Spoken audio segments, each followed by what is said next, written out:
मित्रांनो, आज मी तुम्हाला माझ्या एका गुंतवणूकदाराचा अनुभव सांगणार आहे, ज्यातून आपल्याला खूप महत्त्वाचा आर्थिक धडा शिकायला मिळतो. मुलगी म्हणजे वडिलांसाठी त्याची राजकुमारी असते आणि आपल्या राजकुमारीचं लग्न थाटामाटात करायचं प्रत्येक वडिलांचं स्वप्न असतं. माझ्या एका क्लायंटच्या मुलीच्या लग्नाला जवळपास 5 वर्ष उलटून गेली, तरी लग्नासाठी घेतलेल्या कर्जाचे हप्ते अजूनही आई वडील भरतायत. शाही विवाह आणि मोठा खर्च. साधारण 5 वर्षापूर्वी हे गृहस्थ माझ्या ऑफिसला आले आणि त्यांनी गुंतवणुकीतून 15 लाख रुपये रिडम्पशन ची मागणी केली. लग्नाच्या खर्चासाठी त्यांनी हे पैसे काढले, पण हा खर्च इथंच थांबला नाही. केवळ पोर्टफोलिओ मधले पैसेच नव्हे, तर मुलीचं लग्न थाटामाटात करण्यासाठी अनेक कर्ज घेतली.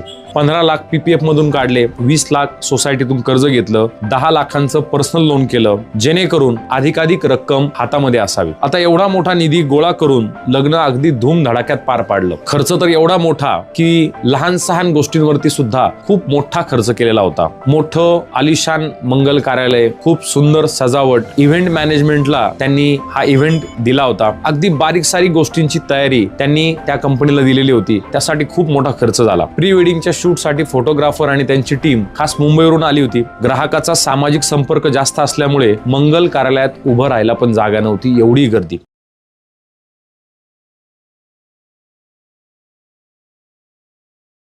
Mutual fund investments are subject to market risks. Read all scheme-related documents carefully.